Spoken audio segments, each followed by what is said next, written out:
My day-to-day never looks the same. I oversee temporary exhibits, our permanent exhibits, our Muhammad Ali Oral History Project. There's always something fun to experience, and the work never gets old.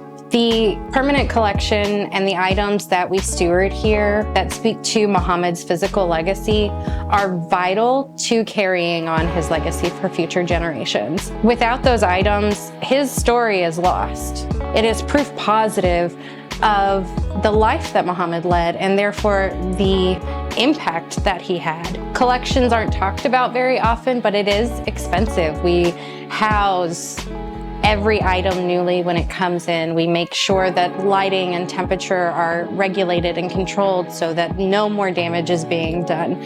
We have to conserve items that have damage. We reconfigured one of our permanent exhibits on our 4th floor to speak to Muhammad's passing and what an impact that had locally, nationally, and even worldwide.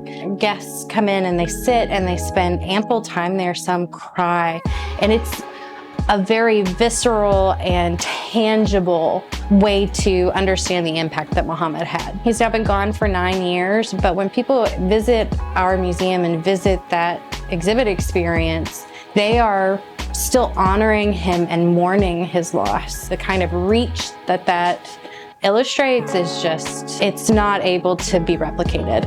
Recently, we were awarded the Recordings at Risk grant to help us digitize some of our most at-risk collections. We were given in 2016 or 17 a large collection of media items, including beta tapes, reels, cassette tapes of all kinds with unknown content on them. This grant is affording us the opportunity to start digitizing them, but it's only going to scratch the surface. And we really, really need to get these items preserved and digitized so that we can make sure that they survive. Our big dreams would be to get this entire collection digitized, to build cold storage so that we can preserve it as it should be preserved. Honestly, that would be kind of life-changing for the collections department here at the Ali Center. If that speaks to you, that would be incredible and we would be forever grateful.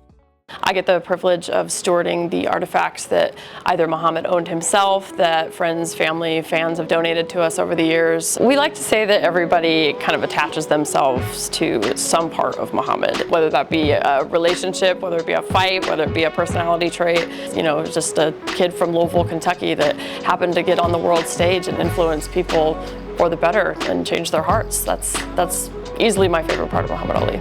Back in February of 1973, Muhammad Ali finally got the chance to meet Elvis Presley in Las Vegas when he was there to fight Joe Buckner. Elvis was really, really excited. He was a fan of Muhammad and they often spoke on the phone with one another but actually never met in person. Elvis had a robe made in the image of one of his own jumpsuits, you know, bedazzled and very, you know, all the flair in the world that Elvis had.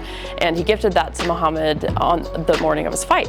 And on the back of the robe it said the People's Choice, which was actually a mistake. It was supposed to say the People's Champ, but Elvis's bodyguard misheard him when he asked him what to emboss it with.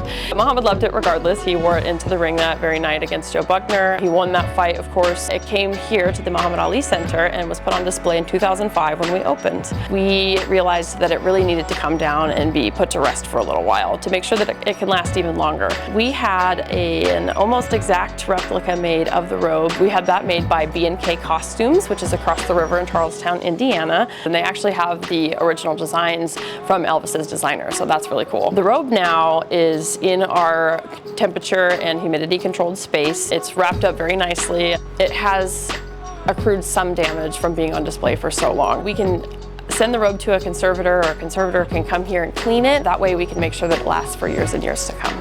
We also have the Rolls Royce here on site that Muhammad loved and drove around for much of his later life, from the 70s beyond until he couldn't drive anymore. There are so many reasons to donate to conserving Muhammad's legacy that I could sit here and talk all day, but the money would go to very good use and it would be very, very, very kind of you.